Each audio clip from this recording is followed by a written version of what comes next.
Paranormal. That cannot be explained by scientific methods. Told of a creature that was 6.5 to 7 feet tall. The CIA ran secret mind control experiments. It's a tale of a creature that's been seen by many, but believed by few. And experts say there have been reported sightings of paranormal activity. And there was this creature, and it ran down this hill. They say something was flying over their house, and they have no idea what it was. How the world's most powerful individuals are actually shape-shifting reptilians. My scariest ghost hunting experience.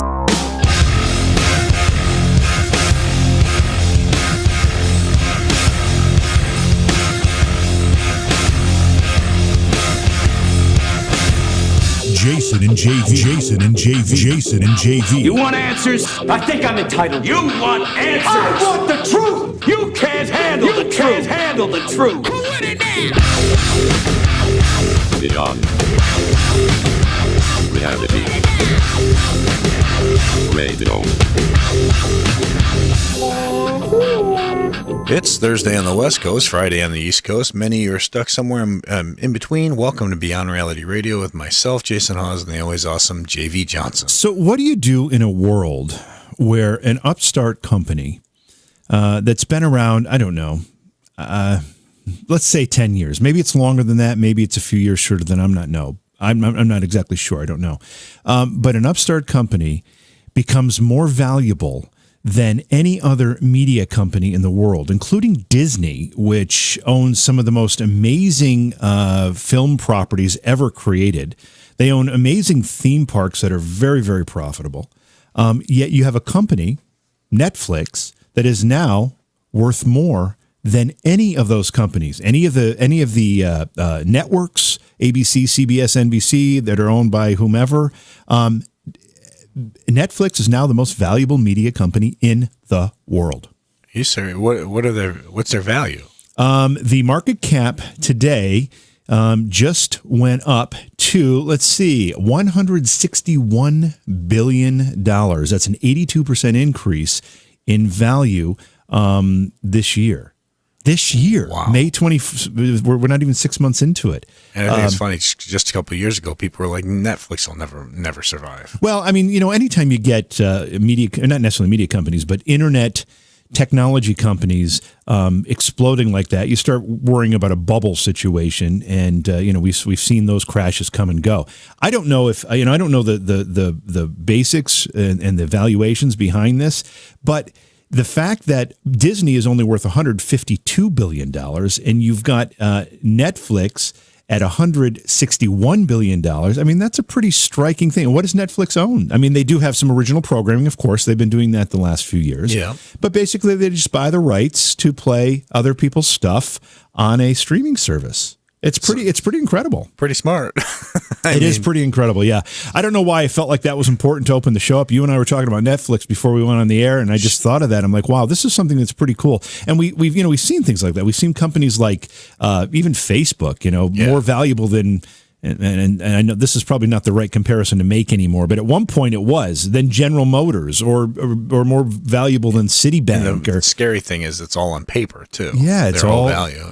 It is unbelievable. It's unbelievable stuff. Welcome to the show, everybody. This is not finance talk tonight, I promise. It's just it shocks me and it surprises me. Well, welcome to Beyond Reality Radio, everybody. If you haven't yet, head over to facebook.com/Beyond Reality Radio, like the Facebook page for us.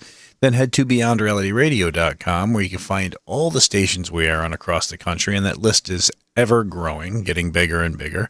So check it often. You can also download the free iPhone and Android app right there, which allows you to listen live, catch past shows, join the online chat more. Or you can listen right from the website. Just click the pop-up button in the upper right-hand corner of the website and listen right online from sitting in front of your computer.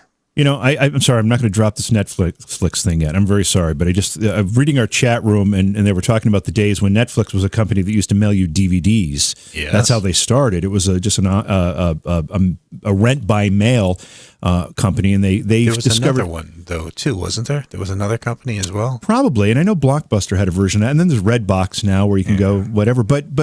Netflix at one point recognized very early on the value of streaming. And I guess one of my concerns, and we open the phone lines up right now in case somebody wants to weigh in on this. I'm seeing a lot of people say, I love Netflix. And I watch Netflix as well. But I love Netflix. But what do they do that someone else can't come in and just do, which is stream?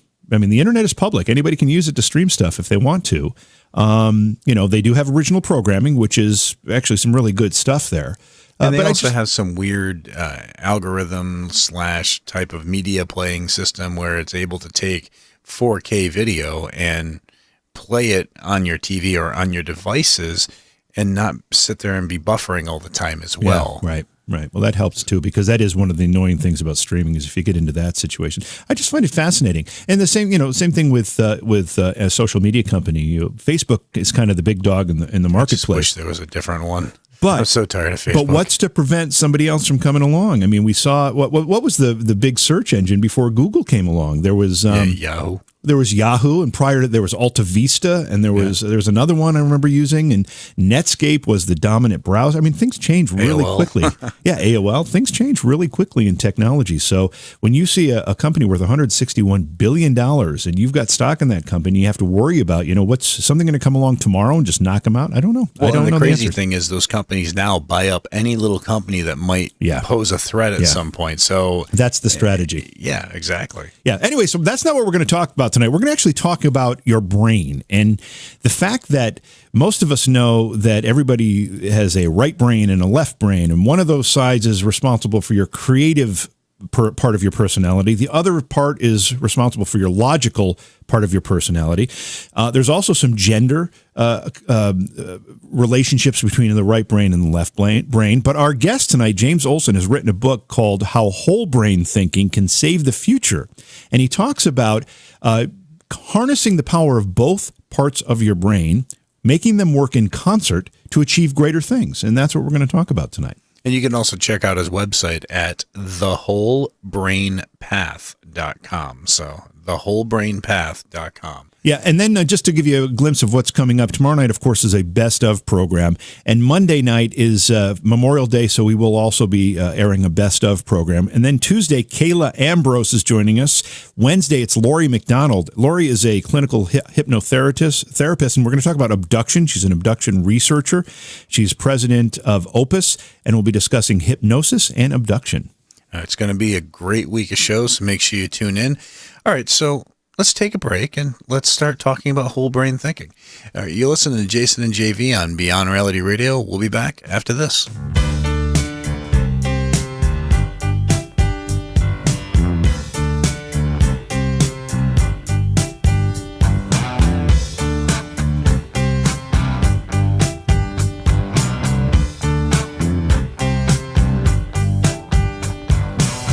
I saw a werewolf with a Chinese menu in his hand, walking through the streets of Soho in the rain.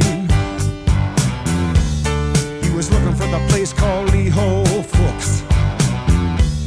Gonna get a big dish of beef chow mein. Ahoo, werewolves of London. Ahoo, ahoo, werewolves of London.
kitchen door. You better not let him in. Little old lady got mutilated late last night. Werewolves of London again. Ahoo, werewolves of London. Ahoo, ahoo, werewolves of London. Oh, that's a classic right there. Welcome to the program. It's Beyond Reality Radio with Jason and JV. Our phone number, you're going to want to write this down because we will take your phone calls later, is 844-687-7669 if you want to join our discussion. Tonight we're going to be talking about, well, your brain and your personality and the right side of your brain and the left side of your brain. What do they each do? Why don't they work together? What would happen if they worked together? Our guest tonight is James Olson. He's an author of a book called How Whole Brain Thinking Can Save the Future. That's a pretty ambitious claim, and we're going to find out exactly how it all works. James, welcome to the program. It's great to have you on Beyond Reality Radio. Thank you. It's a pleasure to be here. Thanks for coming on. So before we get started about the book specifically and the ideas in it, how did you get your start with all of this kind of stuff? I mean, this isn't something that you wake up thinking every day, but apparently you did at one point and you decided to write a book about it. How did that start for you?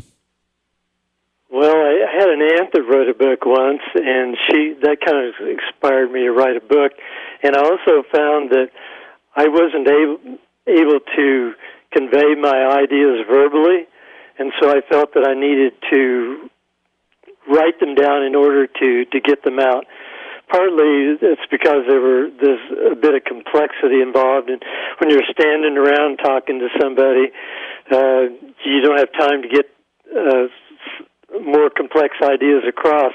Some ideas it's just impossible to convey. So that kind of started me in writing, and I felt that I've been really blessed. I grew up in a wonderful neighborhood. I had wonderful, loving parents. I never once in my life do I ever remember my parents arguing or getting angry with each other. And so I felt really blessed to have been put in this situation, and I felt I wanted to give something back. And so I started searching for something to do, and at some point I decided that I wanted to find the drugless high. That I like drugs, the effect, but it's obviously that there's a lot of dangers associated with drugs, and they can, and you can't do that forever. I mean, nothing in this life seems to work forever. Eventually, you get tired of it, or it doesn't work. Basically, it doesn't work for you. So I set out to try to find the drugless high, and I started exploring my world, and I'd been fortunate enough to go on a junior abroad program to Europe once, and that really opened my eyes to the difference. I mean, I grew up on a farm in northwest Oklahoma, with these wonderful parents, and I was kind of insulated from the world. And suddenly I went to Vienna for Austria for 6 months to study. And that was just a wonderful experience. I mean, I really enjoyed that, but more than that, it opened my eyes to the world. And so, with kind of this background, I set out to study various things. I just kind of let myself be led, and I've since found out that that's kind of the right brain way of doing things. The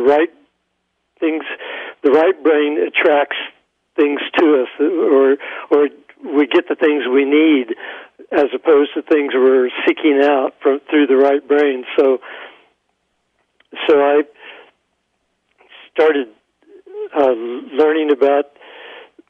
I went to a weekend workshop one weekend in which a neuroscientist from the University of Texas mapped the brains of the participants. And he asked us a series of questions, and then he put us in a U shape, a half circle. And he put the left brain people on the left and the right brain people on the right, of course, and the more balanced people were in the center. And I'd always thought that I was probably balanced. And in my research, I think a lot of people think that, but it turns out that I was third from the end on the left brain side. So I'm really, and there were about, I don't know, I think there's probably about 30 participants. So I was pretty left brain for this group. And that made me, and I was writing a book at the time, but this really changed the direction of my book. I wondered, I'd always heard that the most important thing we can learn is to learn about ourselves. And I thought, well, what could be more important to learn about myself than how the brain filters the information upon which I make all of my decisions. And I wondered how I was misunderstanding the right brain people, the people on the other side of this half circle, and wondered how they were seeing the world. And so this is kind of the genesis of this book. I have to ask you, you said your parents didn't argue. You don't ever remember them. Are you sure they were human? Yeah, well, I don't know. They were pretty angelic. They were just hardworking country people. Of course, yeah. So we were farmers. Yeah. So as you kind of journeyed down this path, and after we've got just a couple of minutes here before we have to go into break, and when we come back, I want to get into some of the definitions of some of the things you've already said, some of the terms you've already used here. But before we do that, as you were going down this path, were you surprised at how, as you started to understand right brain versus left brain versus whole brain, at how maybe the world started to change for you, your perspective on the world changed as you started to better understand the differences? Oh, absolutely. Once you understand that the two sides of the brain are really complements and that they're intended to work together, you lose your fear of the opposite side. Whether you start out as a conservative or a liberal, you come to understand that both positions are invaluable, and that there is a way that they can work together, and you no longer demonize the other side because you understand that the other side, whatever that side is, plays an important role. It keeps us kind of on the center path. It's kind of a opponent processor system in which the right brain and the left brain are each vying for supremacy in a sense, but they're also seeking this unity. And one helps the other, and they work together at the same time that they're kind of at odds with each other. Okay, so there's no reason to be angry. There's just some people that are born with a conservative brain. Their conservative brain is dominating their thinking, and some people are born with their right brain, their liberal brain, dominating their thinking, and there's no reason to be angry about that. That's an interesting concept. When we get back from the break, like I said, we're going to get into some of the definitions here of some of the terms and phrases that our guest James Olson has already used. Don't forget to stop by his website, thewholebrainpath.com. We're talking about his book called How Whole Brain Thinking Can Save the Future. And make sure you head over to facebook.com/Beyond Reality Radio and like the Facebook page for us. Then head to BeyondRealityRadio.com, where you can find all the stations we air on across the country. We're always constantly adding new stations. We just recently added 5 more, so check it out. Also, grab the free iPhone or Android app right there that allows you to listen live, catch past shows, join the online chat, and more. Or listen right from the website, just clicking the pop-up button in the upper right-hand corner, and listen right there from your computer. We're going to take a quick break. More to come. You listen to Jason and JV, Beyond Reality Radio. We'll be back after this.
sweet as could be. It only took a couple of days for she was rid of me.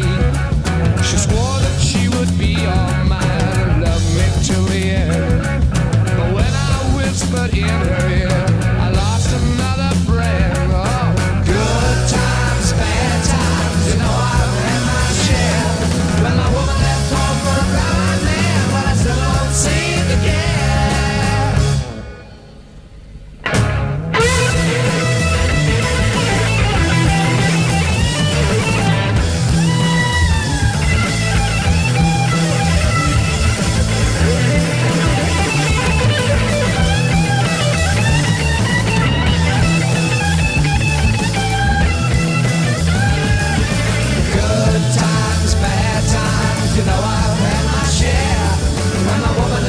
All right, nothing like a little Led Zeppelin to kick us into high gear here. Welcome back to Beyond Reality Radio with Jason and JV. It's great to have everybody along with us. We are going to open up the phone lines later in the program.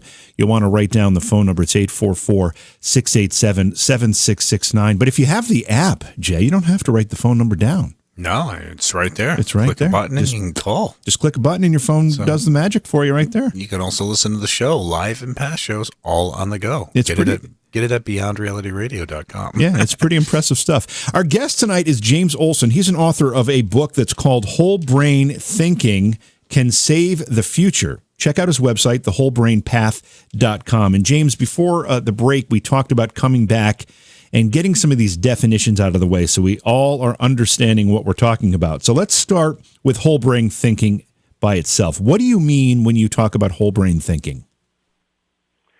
Well, for most of us, one side of the brain dominates. That's why you hear talk about left brain dominance or left brain people and right brain people. That's because one side of the brain totally dominates the other. That's not to say that we don't have access to the other side or that it doesn't work or anything, but it's just set up so that it kind of makes us specialists, and it reflects the way the universe is designed, kind of into the wholeness. The right brain sees the big picture, and the left brain sees the details, and there's always this relationship. One kind of looks outward, and one looks inward, and so we just the way we think reflects the way the universe is designed in to a certain respect, since the brain is there to help us understand our reality, our universe, and when my interest is mostly in consciousness. I talk about the brain because the brain is where feeds consciousness, and so Roger Sperry won a Nobel Prize in I believe it was 81 for finding out that the two sides of the brain are independently conscious, and they created. They're so different, in fact, that they create a division between us. So how is one able to tell if they're right or left brain dominant? Well, you need to know what the characteristics are, which is what my book is for, to try to explain it. It's not really simple, not terribly simple, but I can give you a little bit of a guide here. That most men in the stereotypical male is left brain, and the stereotypical female is right brain. Now, not all men are left brain, and not all women are right brain, and there are mixtures. But there is this dominance, which gets back to the original question. There's this dominance in one side. Tends to take over the other, think of an aggressive male, a real angry, strong male in a family, and there's this loving wife, but the male is physically powerful and he has the money, and so he dominates her, and he can either be benevolent and they can have a wonderful, loving relationship in that dominance, or if the dominance is if you don't understand yourself, you don't understand the world, and you're angry, that dominance can just drive everything. And so there's, to a certain degree, most of us have this.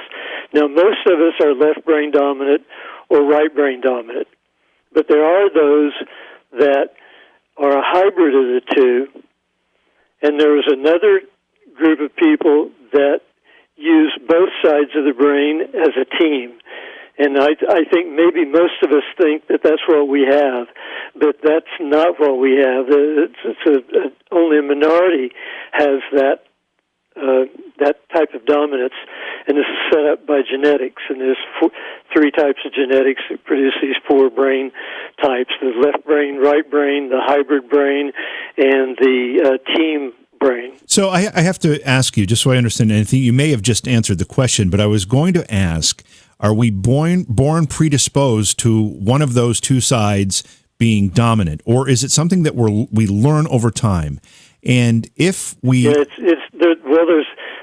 both. Primarily, we're genetically predisposed to either left brain, right brain dominance, or one of the other two, the combinations.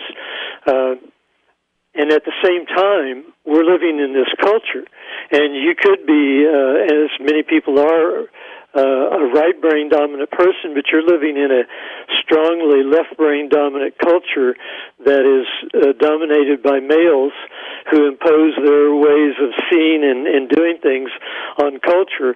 So that also programs you. So you have your brain is telling you one thing, and the brains of the culture, the collective brain that comes through in culture, is maybe telling you something else.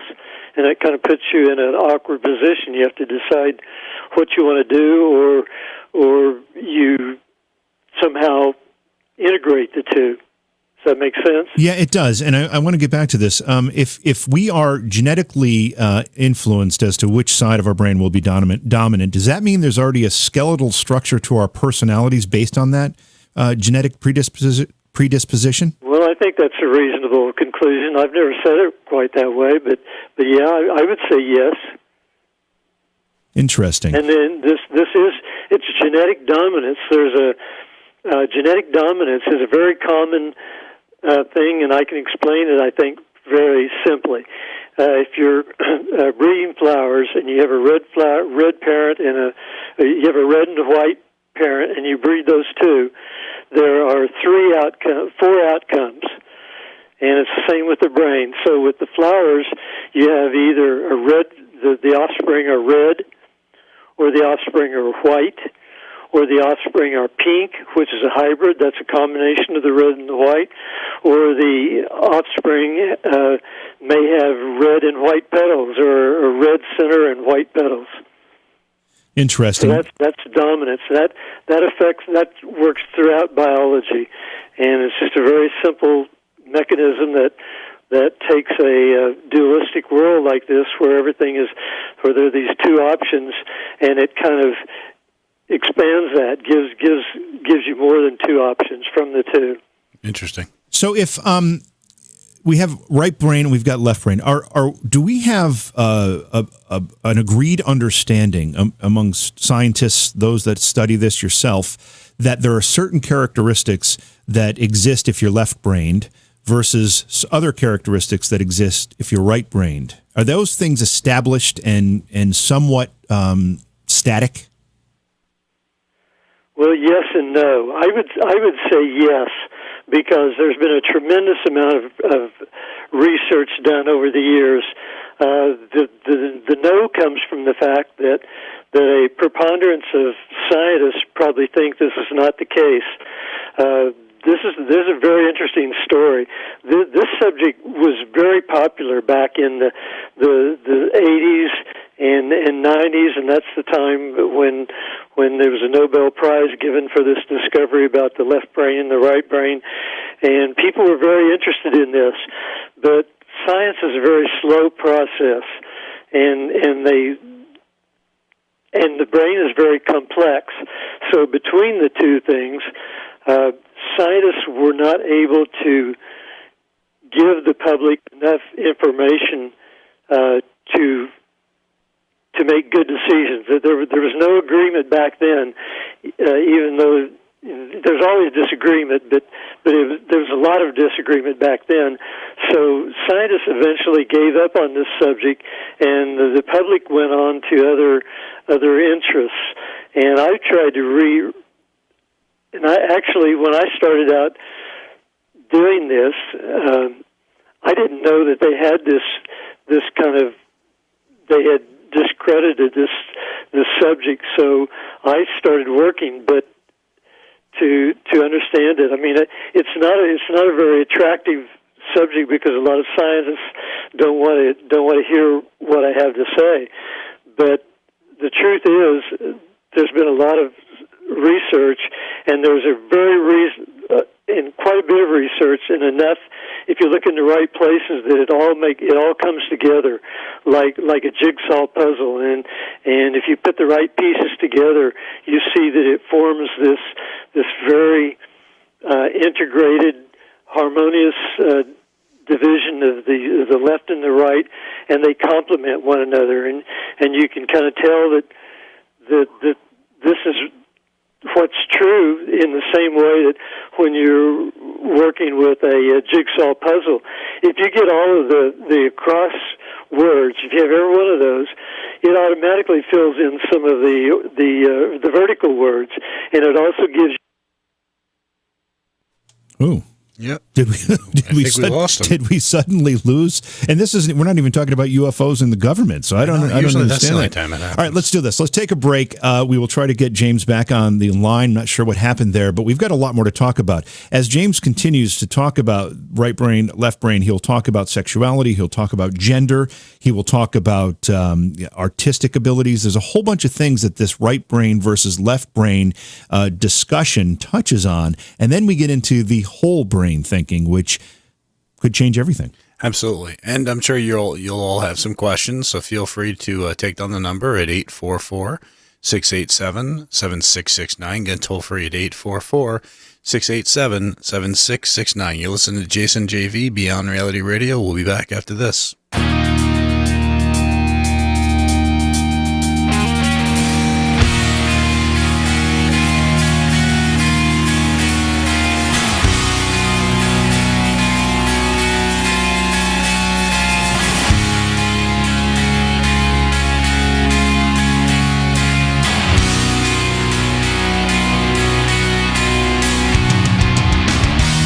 Nobody on the road, nobody on the beach.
sure seemed a lot like summer in the Northeast the last couple days. Wow, beautiful weather here in Cooperstown. 2 days in a row where we actually had beautiful weather. That doesn't happen very often. No, I mean, it was beautiful here today, and tomorrow's 85, and then Saturday is 90, so yeah, it's going to be warm. I feel like one of the boys of summer right now. Welcome back to the program. It's Beyond Reality Radio with Jason and JV. Our guest is James Olson. Apparently, we didn't lose him, but there was a little bit of an interruption there. So sorry about that, James, but thanks for hanging on through that.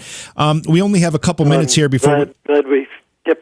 Yeah, we only have a couple minutes here before we have to go into our top of the hour break. But I want to get back to this right brain, left brain, and the idea that some of these traits and personality characteristics are pretty well fixed. And when somebody talks about, one side of your brain is the logical side, another side of the brain is the artistic side. Are those just urban legends? Or are those actual characteristics that one side versus the other side of our brain carry?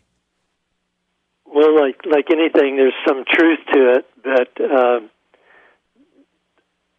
those are some of the characteristics that cause scientists to pull out their hair and give up study of it, because both sides of the brain are creative. Although the right side is more creative, it may be quite a bit more creative, but the left side contributes to that creation. So that's why that upsets scientists when we use that example for that particular characteristic, for example.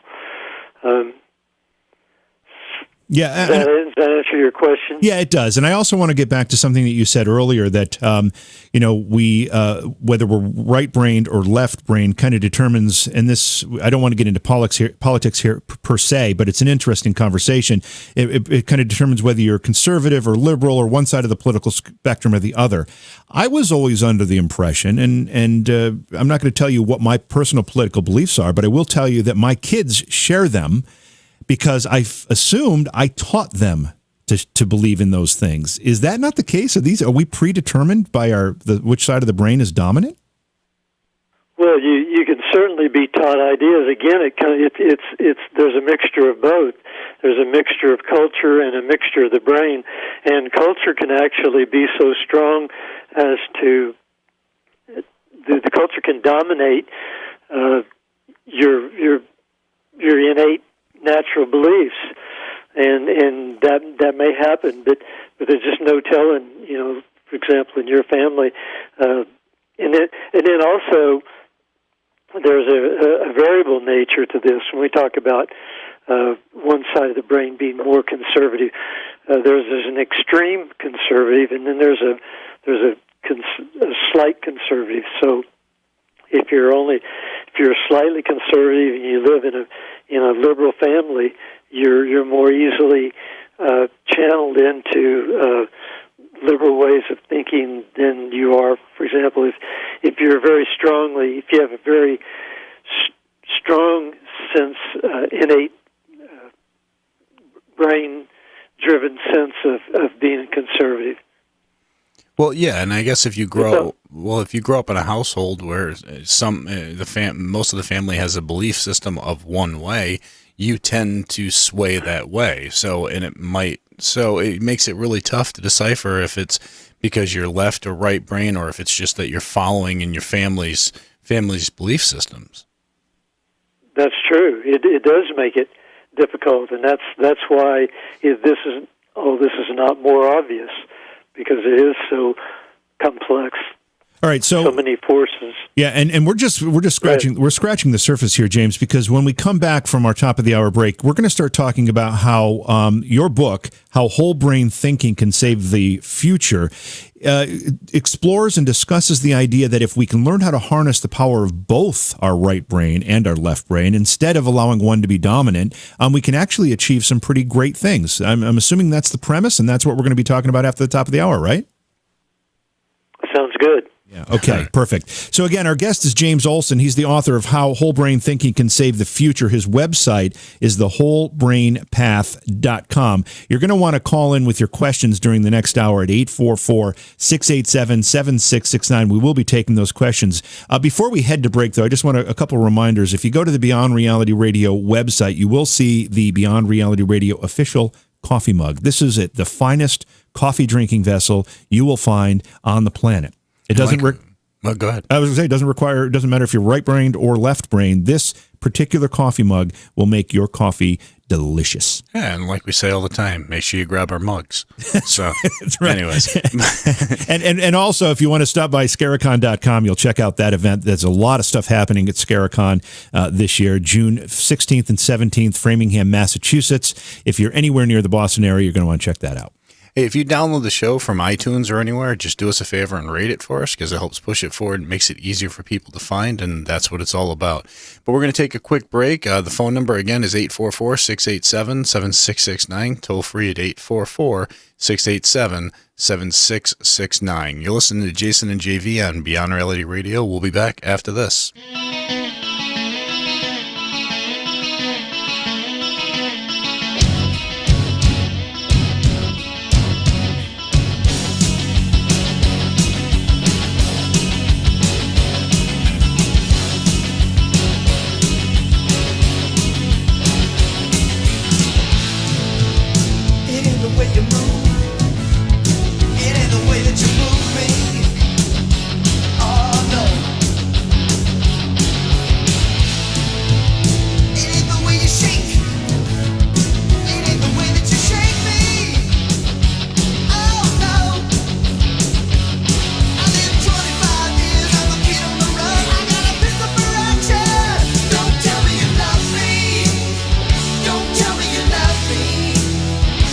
Tell me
paranormal that cannot be explained by scientific methods. Told of a creature that was 6.5 to 7 feet tall. The CIA ran secret mind control experiments. It's a tale of a creature that's been seen by many, but believed by few. And experts say there have been reported sightings of paranormal activity. And there was this creature, and it ran down this hill. They say something was flying over their house, and they have no idea what it was. How the world's most powerful individuals are actually shape-shifting reptilians. My scariest ghost hunting experience.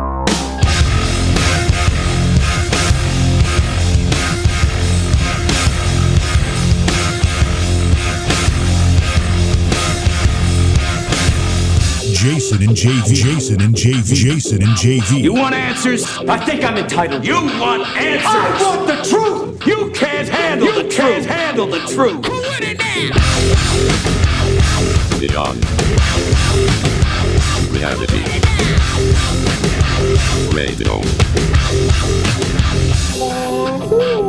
It's Thursday on the West Coast, Friday on the East Coast. Many are stuck somewhere in between. Welcome to Beyond Reality Radio with myself, Jason Hawes, and the always awesome JV Johnson. So we're going to continue our conversation in just a few moments about right brain versus left brain versus whole brain, how it affects us and how we can be better if we learn to not let it affect us so much and take control of it, because that's the whole concept here. But here's something that's going to make you scratch your brain, make you scratch your head anyway. I don't know if you can get to your brain. Some people can. No, I mean, you scratch hard enough. Yeah, I suppose. You gotta work at it. Some people just have to stand up and they can scratch their brain. But a creature was shot at a ranch in Montana. And at this point, it's only been a few days, but scientists are having trouble figuring out exactly what this creature is. At first, they thought it was a wolf, but it's not a wolf. Its ears were too large, its legs and its body were too short, and the fur was uncharacteristic of a wolf. So then some people thought maybe this was a bear cub that was emaciated and just ill or something, and therefore looking strange. But those who are familiar with that type of creature are saying, no, that's not what this thing is. They don't know what it is until they get DNA back. Some people think it might be a dire wolf. Really? Which opens up a whole new discussion. Yeah. But the information manager for the Montana Fish, Wildlife, and Parks Department says it was near a rancher's place. It was shot, and the game wardens went to investigate it, and they couldn't identify it, but they did have the whole animal, and they sent it to the lab in Bozeman, Montana, and they're waiting for DNA results to figure out exactly what this creature is. Well, we are in Bozeman, Montana. Yes, we do. Hopefully somebody there can give us a call and let us know what's going on. That would be pretty cool, actually. So we'll keep an eye on that. There are pictures, and maybe Slick can put some up on our Facebook page to show people. But it looks kind of like a wolf, but it doesn't look like a wolf. So I'm not sure. And you get some weird things. I mean, for last year, people were freaked out around my area because this animal was running all around and it looked all crazy. Well, it was a fox with mange. Yeah, see, that's the thing. When they get mange, they look exactly. different. Yeah. And it was just it was weird looking animal, but it'd be interesting to find out what that is. Yeah, and we will keep an eye on it, that story, and if we can get any answers for you, we will. So anyway, tonight our guest is James Olson. We'll bring him in just a moment. I want to remind you that tomorrow night is a best of program. Monday night, because it is Memorial Day, will be another best of program. Tuesday, we have Kayla Ambrose joining us. Topic is to be determined, so we'll let you know as we get closer for that. And then Wednesday, Lori McDonald, who is a clinical hypnotherapist and an abduction researcher, will be talking about those two topics, hypnosis and abduction. It's going to be great shows all next week, so make sure you tune in and check them out. So James Olson is our guest tonight. He's an author. His book is called How Whole Brain Thinking Can Save the Future.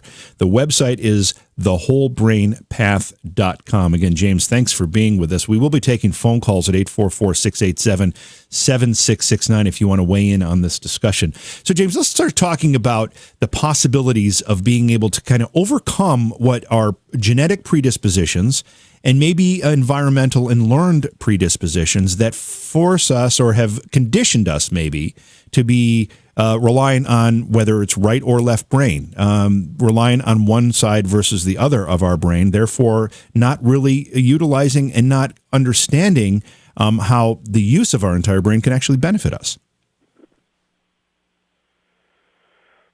Well, there are two systems. The system that the left brain uses, I talk about the brain a lot in terms of its operating systems. There are different ways to look at the brain, but I look at the operating systems or management systems that manage the various processes, the various things that the brain does. And so by studying these systems, I see that there's really a dualistic system and a holistic system, and in order to have whole brain thinking, we need to understand what these two systems are and use them in our well, we need to understand the tools we're working with. We need to understand the system that is feeding us information, and once we understand this system, then we have the choice of which side of the brain to use or not. We have this control over the brain through the mind by the choices we make. In this case, by which side of the brain we tend to listen to. So, for example, if you're a left brain guy, typical guy, and you want to be more whole brain thinking, what you need to do is to understand the system of the right brain, the holistic system. Understand that it shows you the big picture. Understand that it gathers information by drawing information to it instead of going out aggressively the way males typically do, and women can do the same thing too. If they're working from their right brain, we can reach out for the information we think we need. Otherwise, we can just sit there and listen to what our gentle, quiet right brain is trying to tell us. And so this is kind of a process of getting to know how the brain feeds us information. And once you understand this system and understand the two components, what the strengths and weaknesses of each side of the brain are, then it's a simpler process when you have a difficult issue to deal with. For example, you know you're left brain dominant, then you make a conscious effort to bring right brain ways of seeing things and right brain ways of doing things into your attempt to solve the problem or to understand it. Now, in your book, you go into detail talking about, well, the differences between the left and the right brain and how the left brain bias is the root of a lot of the problems in society. Everything from centuries of war, violence, racism, and things like that. So the right side of the brain is sort of the peaceful, the more connected part of the brain. Yes, that's correct. It focuses on living things, whereas the left brain focuses on non-living things. And this is just typical of the way what the brain is doing is dividing up the world into specialties. So one side looks at the bigger aspects of what we're looking at, which is the big picture, for example. The other side looks at the small. One looks at the elements. That's the left brain looks at the elements. The right brain looks at a relationship of elements, looks at all of the elements together. And the left side is our selfish side. It takes care of us. That's its job. It needs to be selfish. There's nothing wrong necessarily with being selfish. What is a problem is when you go to excess. There's always this problem with the excess. If you're extremely selfish and you just don't care about anything or anyone else, and then of course that's a problem. But you need to be a little selfish. Otherwise, you're just your environment is going to run your life. It's going to pull you in whatever ways that the people around you are wanting. So there's always this yin and yang. They actually are yin and yang to each other, the two sides. One side takes care of security. The other side doesn't see a need for security. It sees a world of peace, for example. But you can't live in your right brain. You can't believe that there aren't dangers out there, so you have to use your left brain. So we all use both sides of the brain, but one side, again, will tend to dominate. James, unless culture has unless we've been educated otherwise, it's kind of a default, but you can override the default. Does that make sense? Yeah, it does. Yeah, James. At the risk of touching upon a third rail here of talk, how does this affect sexuality? Because I know you addressed that. Well, I use sexuality as primarily as an example of how a really good example of the effect of right brain dominance, left brain dominance, hybrid operating system, or a team operating system. So, for example, if the left side is in control, the left side is our masculine side. Whether you're a woman or a man, you have a masculine side and a feminine side, and so one tends to dominate. So if you're a left brain dominant, typical male, then you have this masculine operating system. If you're a stereotypical female, like most females, the right brain feeds you the information, so it gives you a different perspective on the world, and it has the characteristics of the operating system of the right hemisphere tend to be characteristics that we associate with females. And again, the left side has characteristics that we tend to associate with males. And then there's these other two combination systems, and that's where gender fluidity comes from. When you have one of the combination systems, for example, a hybrid system, you have a combination of masculine and feminine operating systems, so you have a combination of masculine and feminine gender, and that can be very variable. It might be strongly feminine and moderately masculine, or it could be vice versa. There's this broad spectrum of sexuality that can take place, and if you have the team system, then your right brain, the feminine side, is attracted to male bodies, and your masculine side is attracted to feminine bodies. So that makes you bisexual. So that's kind of four broad characteristics. There's the masculine, feminine, bisexual, which is both, and then the hybrid, which is a single system that's an integration of both, like pink is to red and white. The main thing I've realized through this whole conversation is if women ran the world, it would be a peaceful place. So we're going to get into that for sure when we come back from the break. All right. So the phone number is 844-687-7669, and give us a shout if you got any questions on the subject tonight. You're listening to Jason and JV on Beyond Reality Radio. We'll be back after this.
in summer, you can see it fading fast. So you grab a piece of something that you think is gonna last. Well, you wouldn't even know a diamond if you held it in your hand. The things you think are precious, I can't understand. Are you reeling in the years, stowing away the time? Are you gathering up the tears? Have you had enough of mine? Are you reeling in the years, stowing away the time? Are you gathering up the tears? Have you had enough of mine? Welcome back to the show. It's Beyond Reality Radio. Jason and JV. Our guest tonight is James Olson. He's the author of a book called How Whole Brain Thinking Can Save the Future. We've only got a couple minutes here. We've got to jump back into break, but I think we have enough time to at least squeeze in one phone call. Let's go to Ed. He's calling in from Wilkes-Barre, Pennsylvania. Hey, Ed, welcome to Beyond Reality Radio. Thank you so much for taking my call. Your great show as usual. Oh, thank you. I wonder what your guest would thinks about. I think 5 of the last 7 presidents, if I'm not mistaken, it's either 4 of the last 6 or 5 of the last 7 presidents have been left-handed, including Obama. I think one of the Bushes, even Ross Perot, when Bush was running against Clinton, who was left-handed, Perot was left-handed, and Bush 41 was left-handed, and the sitting presidents, many of them have been left-handed. Most recently. Oh, and a quick comment: I'm left-handed. I'm right-brained. I am not attracted to male bodies.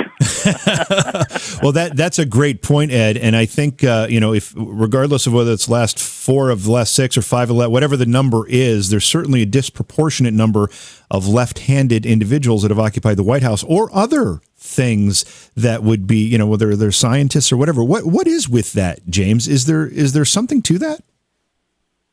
Well, first of all, there are two ways the dominance works.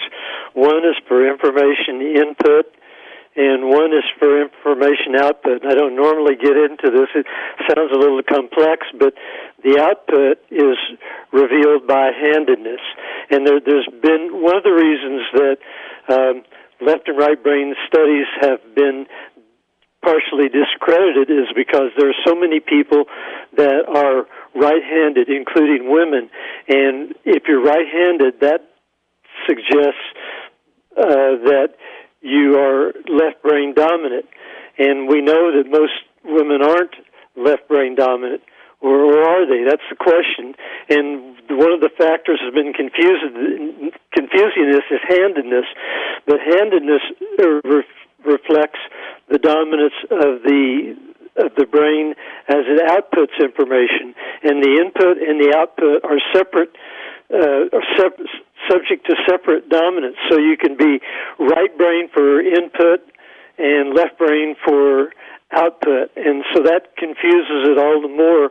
And so I apologize if that sounds too confusing, but that needs to be cleared up because there is this confusion about women being right-handed. And but getting back to the presidents, that's very fascinating. And I didn't know that. But that, again, that reflects their output dominance and not their input. So the presidents, all the males might have been left-brain dominant for the input, which is the way they see. That's their perspective. That's the way they see reality. But when they go to do things, they take that input, that left brain input, and they turn it into a right brain act. So we have all of these presidents that are left-handed. That suggests that they're feminine for output. Gotcha. So that's other than that, I can't really comment on what that's just very interesting that it worked out that way. Yeah, it really is. All right, the phone number is 844-687-7669. Again, toll free at 844-687-7669. Give us a call if you got any questions. Are you left or right brain dominant? You're listening to Jason and JV on Beyond Reality Radio. We'll be back after this.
Welcome back to the show. It's Beyond Reality Radio, Jason and JV. Phone number is 844-687-7669. Don't forget, tomorrow night is a best-of program, and Monday night will be as well, since it's Memorial Day. So we will return with live programs on Tuesday night. Tonight we're talking with James Olson about his book. It's called How Whole Brain Thinking Can Save the Future. The website is thewholebrainpath.com. And James, we're going to take another call here in just a moment, but before we do that, this might be a tough question to answer, but help paint the picture for us as to what the world would look like if we could all grasp this concept and lose the divisions between right and left brain and use our whole brain and achieve that whole brain thinking. Well, we would lose most of many of the divisions that separate us, because conservatives see liberals as the enemy, and vice versa. And so we don't trust each other. We don't work with each other. You can see it in our government, which is becoming increasingly polarized because the electorate is becoming increasingly polarized, and it's reflected in our government in the inability to work together. Meanwhile, in China, which is more united, both in terms of respect for right and left brain ways of doing things, and because they live in sort of a dictatorial society, which also is a unifying factor. Well, I was going to say you get killed. You get killed if you dissent in China in a lot of cases too. So that might have a little bit to do with it too. Yeah, exactly right. So anyway, it's obviously better to use both sides of the brain, to use the strengths, the full spectrum of the attributes that the brain is trying to make available to us. So it would be a more peaceful world. I haven't spoken about peace, but when you when you don't see the other person as the enemy, it's a more peaceful feeling in your own interior.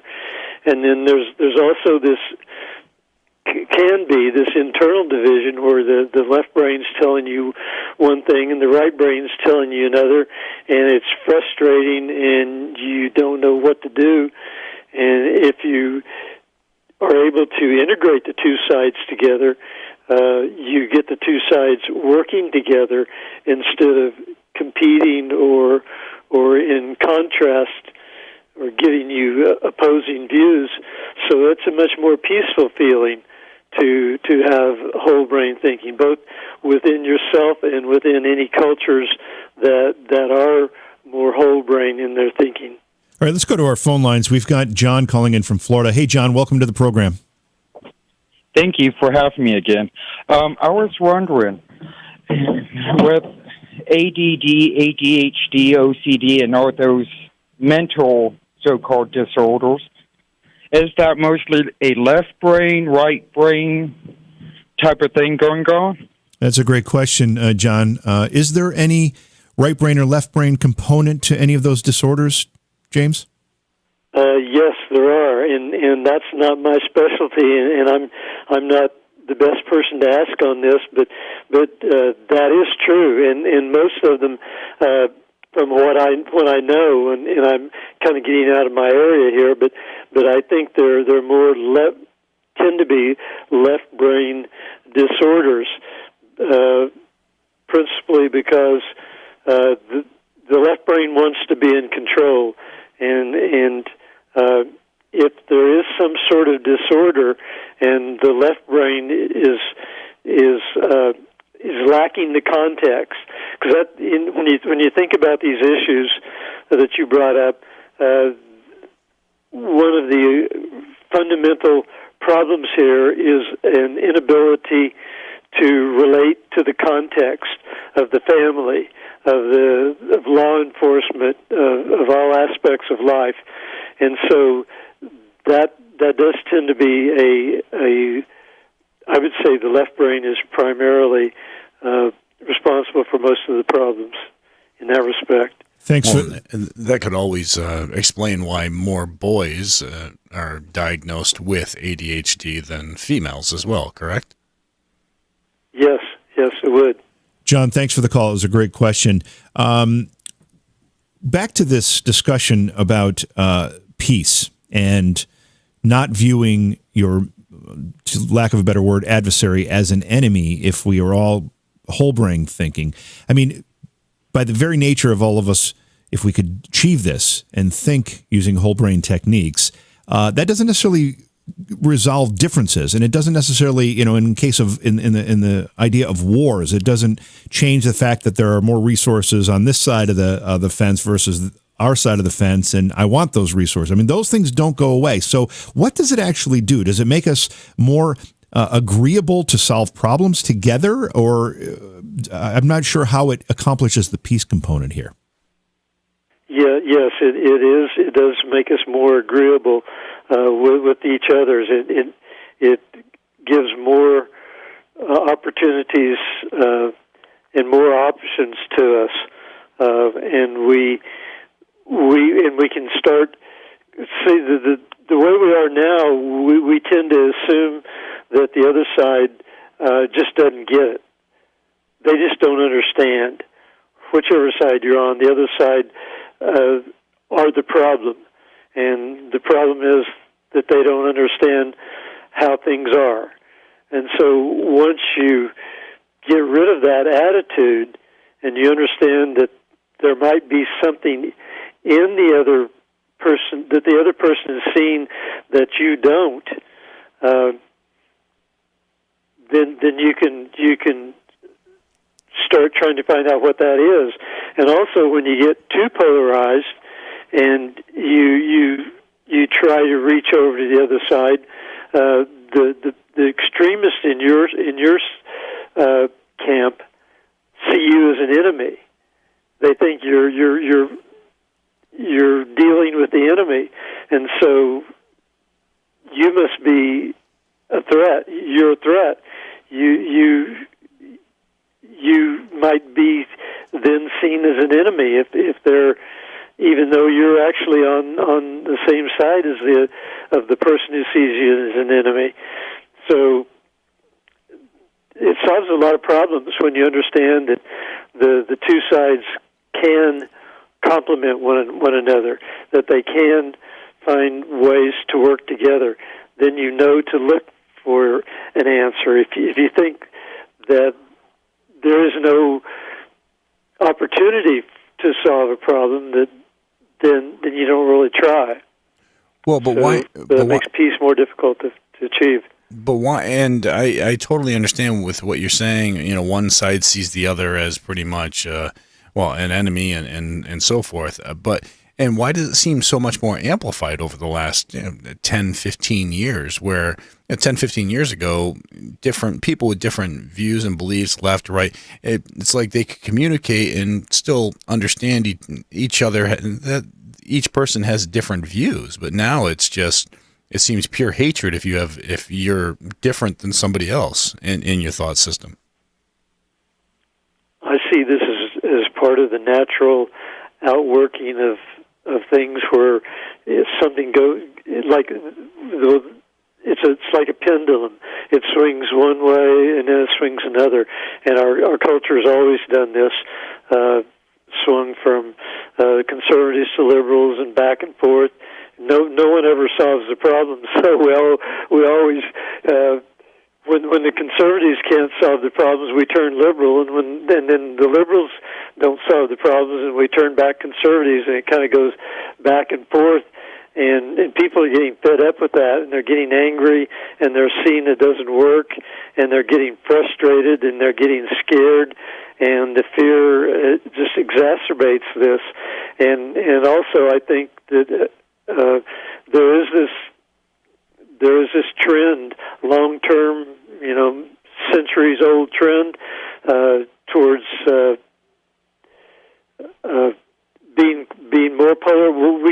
The more polarized we get, the more in your face the differences become, and it's society. It's the spiritual way of waking us up to the extremities and to the dangers of the extremities, and to see how different left brain ways of doing things are from right brain ways of doing things.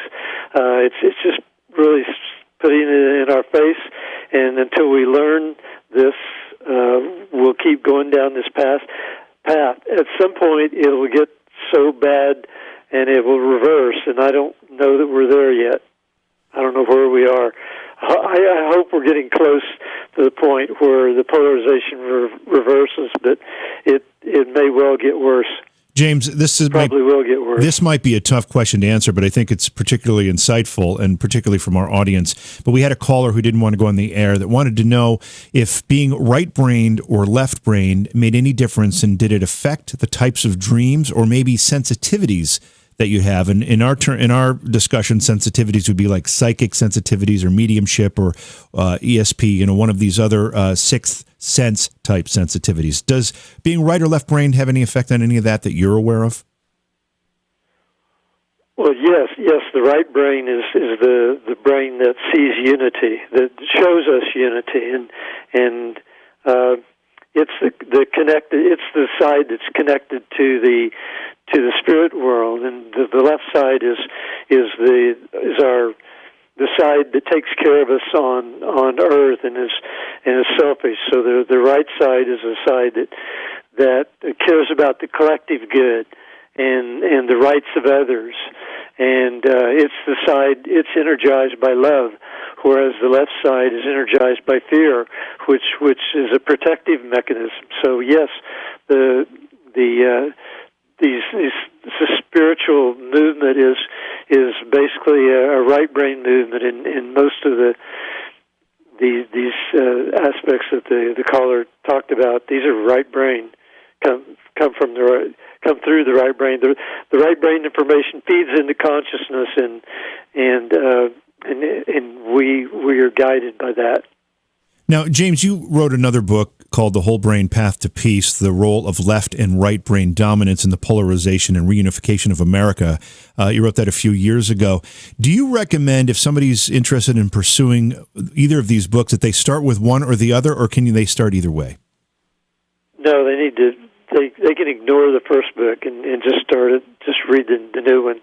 It has everything. I took all the good stuff out of there, and there's new information in the new book, How Whole Brain Thinking Can Save the Future. So just read that one.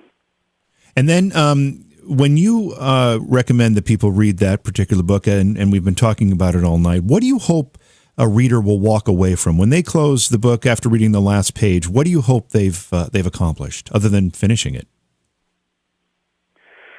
Well, I hope they achieve a sense of peace. I hope they understand that there are two systems of consciousness, two systems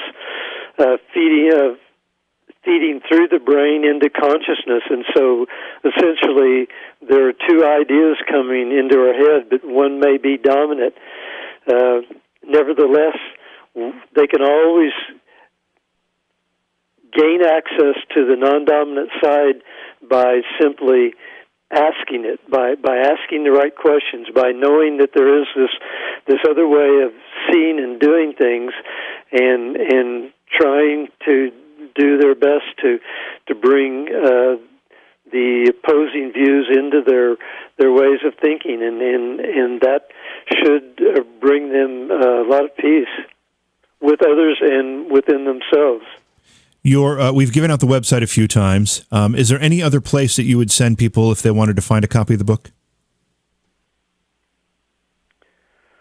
Well, I don't have any particular recommendations.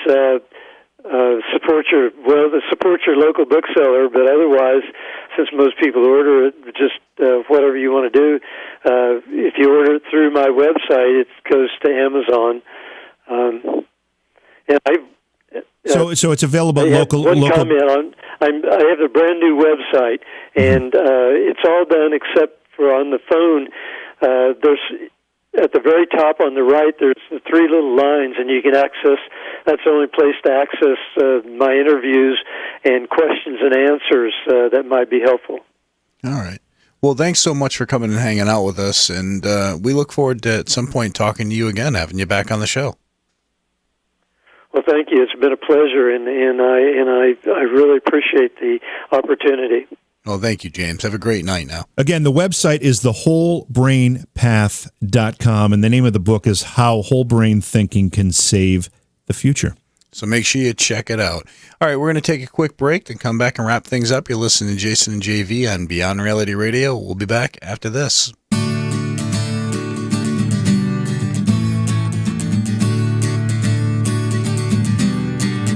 You'll say we've got nothing in common, no common ground to start from, and we're falling apart. You'll say the world has come between us, our lives have come between us. Still I know you just don't care. And I said, what about breakfast at Tiffany? She said, I think I remember the film and this.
Are you tired of the costly charges of embalming a loved one? Does the hassle of meeting with the mortician interfere with your play on the back nine? Have you ever thought there's gotta be a cheaper way? Crapco presents! Save money and do it on your own time with the Crapco Home Embalming Kit. Crapco Home Embalming Kit. The Crapco Home Embalming Kit consists of all the key instruments needed to start embalming at home today. The hydro aspirator, nasal aspirator, cavity chemical injector, operating scissors, super drain tube, suture needle set, and more. The Crapco Home Embalming Kit. Don't let Aunt Ethel's passing make you pass up a trip to the mall. Why let Uncle Dave's stroke interfere with your backstroke? Use the Crapco Home Embalming Kit to start a small business for the wife. And what better way to show that lover you care than to embalm them yourself with the Crapco Home Embalming Kit? Our goal at Crapco is to save you money. The Crapco Home Embalming Kit. It may not be right. It may not be ethical. Hell, it may not even be legal. But with the Crapco Home Embalming Kit, you'll save on the way to the grave. Crapco, helping out the living so you can afford to die. Crapco highly recommends that you clean all home embalming kit tools before using them for cooking. Crapco presents. Ever wish your wishes could come true? Well, now they can with the Wish It HD. Crapco's Wish It HD. I was in the ER and had my eye on this hot nurse in scrubs. Glad I had my Wish It HD along for the ride. Hey there, big boy. Time for a sponge bath. Now I'm getting scrubbed. Thank you, Wish It HD. Crapco's Wish It HD. The Wish It HD uses the latest in new technology to harness the power of the ethereal planes and grant your wish, not just in normal D, but in the latest high-quality HD. I needed money and fast, so I just used my Wish It HD. Here's your $3.37 and change. Thanks for eating the Burger Town. Thank you, Wish It HD. Crapco's Wish It HD. The Crapco Wish It HD, guaranteed to grant your wish in stunning HD. Another amazing product by Crapco. The Crapco Wish It HD is not guaranteed to grant any wish.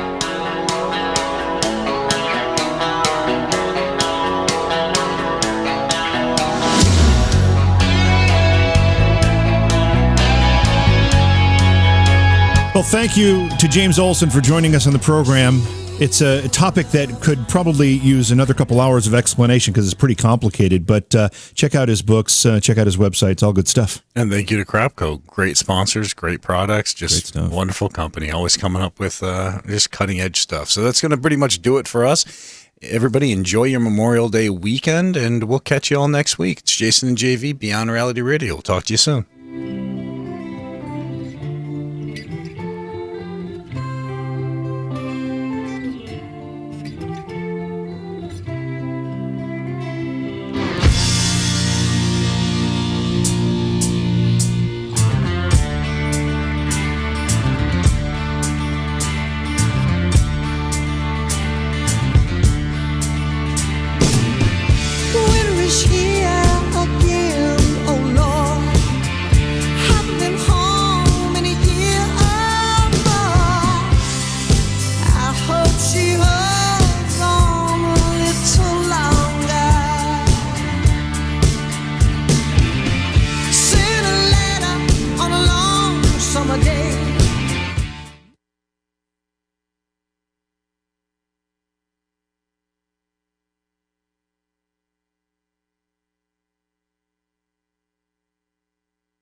Toey, no one said anything about a third hour, okay? So just calm down in there, right? Hey, listen, everybody. Thanks for being here, of course.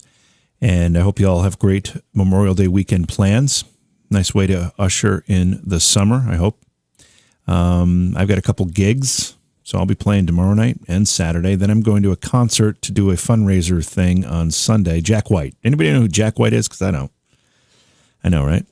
And then Monday's here and the weekend's basically over. So I hope everybody has a great weekend. I hope you get to enjoy friends and family and whatever you want to. So take care. Thanks for being here again, and we will see you next week. All right? So long, guys.